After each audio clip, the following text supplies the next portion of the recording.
সকালে জলখাবারের জন্য বানাচ্ছি চিলা। মানে আমি যেরকম করে থাকি সেটাই তোমাদের সাথে আজকে শেয়ার করছি। এই ধরনের চিলাগুলো না খেতেও ভালো হয়, বেশ হেলদিও হয়। তো আমি ১ম এ না সুজিটাকে, অল্পই সুজি ছিল, তো সেটাকে জল দিয়ে ০.৫ ঘন্টা মতন ভিজিয়ে রেখেছিলাম। এবার ঘরেই যে সমস্ত সবজি রয়েছে, মানে ভেজিটেবলস, সেগুলো দিয়ে দিচ্ছি। আ গাজর, বিন, ক্যাপসিকাম, এখন তো শীতকালীন সবজি এগুলো, মানে খেতেও ভালো। একটা টমেটোও দিয়ে দিলাম, পেঁয়াজ দিয়ে দিলাম। যা থাকে আমি যখন যেরকম ঘরে যা থাকে সেগুলো দিয়ে আমি বানিয়ে নিই। আর খুবই হেলদি হয়। তোমরা তো নিশ্চয়ই করে থাকো ঘরে। আমি কিন্তু এটা প্রায়ই করি। আমার যেহেতু খুবই ভালো লাগে খেতে। তো পুরোটাই আমি না চপারে চপ করে নিচ্ছি। তাহলে দেখো বেশ ঝিরিঝিরি হয়ে যায় ব্যাপারটা। কাটতে গেলে কিন্তু এতটা ঝিরিঝিরি হয় না, তাই না? এইজন্য চপ করে নিলে খুব ভালো হয় আরকি। আর এর মধ্যে আজকে দিচ্ছি পালং পাতা আর ধনেপাতা। হ্যাঁ? মানে ওই যে বললাম, যখন যেমনভাবে আমার মনে হয় ঠিক ওইভাবে করে ফেলি। যেকোনো খাবারই আরকি। আ তো দেখো সুজিটা তো ফুলে গেছে একটু জলে ভেজানোতে। আমি ১ চামচ আটা এর মধ্যে এড করলাম। ঠিক আছে? এর মধ্যে ওটস তো দেওয়া যায়, অনেক কিছুই দিতে পারো তোমরা। ময়দা, যে যেরকম যা চাও মিশিয়ে নিতে পারো। তারপরে আমি দেখো ঘরে পাতা টক দই ২ চামচ মতন দিয়ে দিচ্ছি। একদম ফ্রেশ টক দই, কালকে রাতেই পেতেছিলাম। তো এটাকে দিয়ে ভালো করে মিক্স করে নিচ্ছি। নিয়ে এবার ভেজিটেবলস গুলো এর মধ্যে দিয়ে দেব। খুবই হেলদি একটা রেসিপি। আর যাই হোক, আমি পরে ভাবলাম ২ টো ডিমও এর মধ্যে ফাটিয়ে দিয়ে দিই। কারণ কি, ডিম সেদ্ধটাও আমরা খাই। তো আজকে আর সেদ্ধ করলাম না, এর মধ্যেই দিয়ে দিলাম। আর ভেজিটেবলস গুলো এর মধ্যে দিয়ে দিলাম। দেখো একদম সুন্দর করে মিক্স করে নিচ্ছি। চপারে চপ করে নিলে খুব সুন্দর কিন্তু মিক্স হয়ে যায়। এবারে পাতাগুলো এর মধ্যে দিয়ে দিলাম, পালং পাতা আর ধনেপাতা। হয়ে গেল। দেখো খুব সুন্দর একটা ব্যাটার তৈরি হয়ে গেল। এবার একটুখানি চিলি ফ্লেক্স আর একটু গোলমরিচের গুঁড়ো এর মধ্যে দিয়ে দিলাম। লাস্টে একটুখানি নুন এড করব। আমি এখানে আর তোমার ওই কাঁচা লঙ্কা এসব দিলাম না, বা একটু আদাও দেওয়া যায়। ওগুলো আজকে আর দিলাম না। আমি যেহেতু চিলি ফ্লেক্স একটু দিয়ে দিলাম ওই জন্য। আর গোলমরিচের গুঁড়ো যথেষ্ট বেশ ঝাল হবে খেতে। এবারে সামান্য তেল, দেখো একদম সামান্য তেল দিয়ে একটুখানি ব্রাশ করে নিই। তেলটা আমি খুবই কম ইউজ করি যেকোনো খাবারে। আর এইভাবে ১ হাতা মতন দিয়ে ভালো করে স্প্রেড করে নিয়ে ঢেকে একটুখানি করতে হবে। খেতে কিন্তু সত্যি ভীষণ ভালো হয়। তোমরা কিন্তু করে দেখতে পারো এরকম। কি হয় না, দেখো সবজিও হয়ে গেল, শাক পাতা এর মধ্যে এড হয়ে গেল। হ্যাঁ? তা খুবই হেলদি একটা রেসিপি হলো।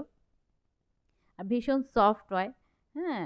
আর আমি তেলটা দেখতে পাচ্ছ তো, আমি একদম ব্রাশ করে দিচ্ছি। তেলটা আমি সত্যি ভীষণই কম দিই যেকোনো রান্নাতে। খুব কম তেলেই রান্না করার চেষ্টা করি। আ তো যাই হোক, আমি এই একটা করে ভেজে নিচ্ছি। এই দেখো। তো ভাজা হয়ে গেল। এই ৬ টা মতন হয়েছে। আমি ২ টো নিচ্ছি। আমি আর সন্দীপকে ৪ টে দিয়ে দেবো। আমি সস দিয়ে খাবো, ও খাবে আচার দিয়ে। হ্যাঁ, আর টমেটো সস দিয়ে খেতে ভীষণই ভালো লাগে আমার, ভীষণ। এ দেখো কতটা সফট হয়েছে। তো টুক করে আগে খেয়ে নিই জলখাবারটা। খুবই কিন্তু ভালো হয়েছে খেতে। কালকে আমি দেখো এই কারি পাতার গাছটা এনেছিলাম।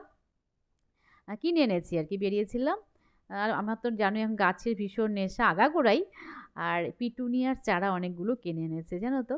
অনেক আরো আগে আনলে ভালো হতো, এতদিনে অনেকটা বড় হয়ে যেত।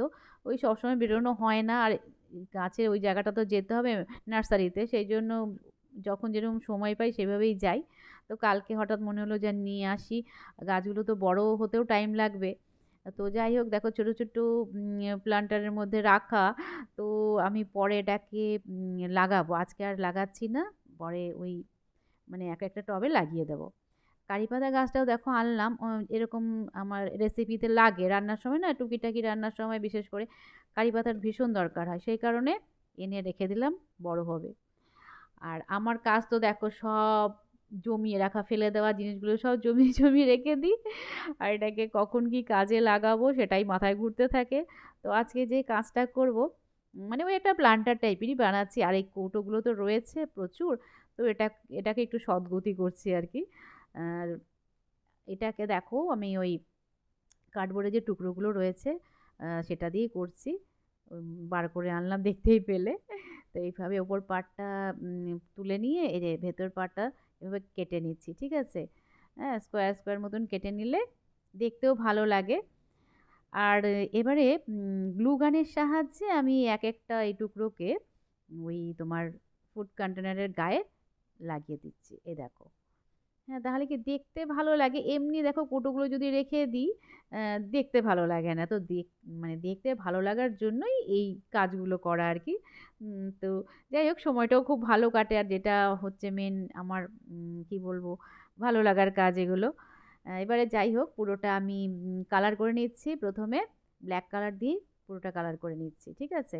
এই দেখো আমি পুরো কালার করে নিলাম। এবার একটুখানি না মানে ব্রাউন কালার আমার চাই।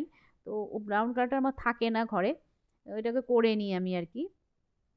কালার মিক্স করে ব্রাউন কালার করে নিচ্ছি। ঠিক আছে? নিয়ে দেখো উপরটা করে দিলাম। দেখতে কিন্তু বেশ ভালো লাগছে। মানে ইট টাইপের আমি করতে চাইছি ব্যাপারটা। হ্যাঁ? দেওয়ালে যে ইট লাগানো থাকে সেরম টাইপের। তো যাই হোক খুব যে একটা ভালো হয়েছে তা নয়, কিন্তু দেখতে খারাপ লাগছে না। এইভাবে যদি আমি এই গাছগুলোর মধ্যে রেখে দিই, দেখো দেখতেও ভালো লাগে। আ মানে ওই না হলে একদম সাদা লাগে দেখতে, খুব একটা ভালো লাগে না। তো দেখতেই পাচ্ছ একটু অন্যরকম হয়ে গেল। তো চলো আজকের মতন টাটা। আবার দেখা হবে নেক্সট ভ্লগে।